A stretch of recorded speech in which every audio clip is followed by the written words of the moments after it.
Hello! അങ്ങനെ മഴ തോരും മുമ്പേ പുതിയ പ്രൊമോല് നമ്മുടെ ശരണ്യയും അമ്മയും ഭയങ്കര സന്തോഷമായിട്ട് തിരികെ പോകുവാണല്ലോ. അവർക്ക് ടാറ്റയൊക്കെ കൊടുത്ത് നമ്മുടെ രോഹിത്തും ബബിതയും കൃഷ്ണമോളും കൂടെ ഭയങ്കര ഹാപ്പി ആയിട്ട് തിരികെ വിടുവാണേ. ഇതിക്ക് മുമ്പ് നമ്മുടെ ബാലചന്ദ്രൻ ആ ഓട്ടോക്കാരന്റെ അടുത്ത് പറയുന്നുണ്ടേ, "എനിക്കെന്നും താങ്കൾ രക്ഷകൻ തന്നെയാണ്. എന്താ മണ്ണെണ്ണ ഒഴിച്ചൊരു പെൺകുട്ടിയെ കത്തിക്കാൻ പോകുമ്പോൾ അങ്ങോട്ടേക്ക് സ്വന്തം ജീവൻ പോലും നോക്കാതെ കടന്നു വന്ന് രക്ഷിച്ചയാൾ എനിക്കെന്നും രക്ഷകനൊക്കെ തന്നെയാണ്" എന്നൊക്കെ പറഞ്ഞ് നമ്മുടെ ഓട്ടോക്കാരനായിട്ട് നമ്മുടെ ബാലചന്ദ്രൻ ഒന്ന് സംസാരിക്കുന്ന രംഗങ്ങളും നമുക്ക് കാണുവാൻ സാധിക്കുന്നുണ്ടേ.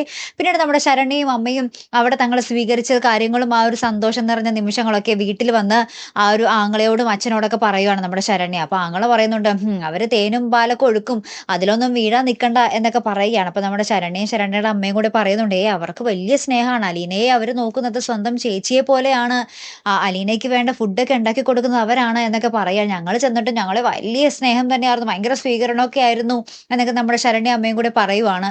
അപ്പൊ നമ്മുടെ അച്ഛനാണോ എന്നൊക്കെ ഇങ്ങനെ അത്ഭുതത്തോടെ ചോദിക്കുന്നൊക്കെ ഉണ്ടേ. ലാസ്റ്റ് നമ്മുടെ ബബിതയും കൃഷ്ണമോളും കൂടെ നമ്മുടെ അലീനയുടെ അടുത്ത് വന്ന് മര്യാദക്ക് റെസ്റ്റ് എടുത്തോളണം എന്നൊക്കെ പറയുന്ന ഒരു നിമിഷങ്ങളൊക്കെ തന്നെയാട്ടോ കൂട്ടുകാരെ ഏറ്റവും ഒടുവിൽ കാണുവാൻ സാധിച്ചതേ. കാത്തിരിക്കാട്ടോ അപ്പൊ അടുത്തൊരു വീഡിയോയുമായി വരുന്നത് വരയ്ക്കും ഗുഡ് ബൈ.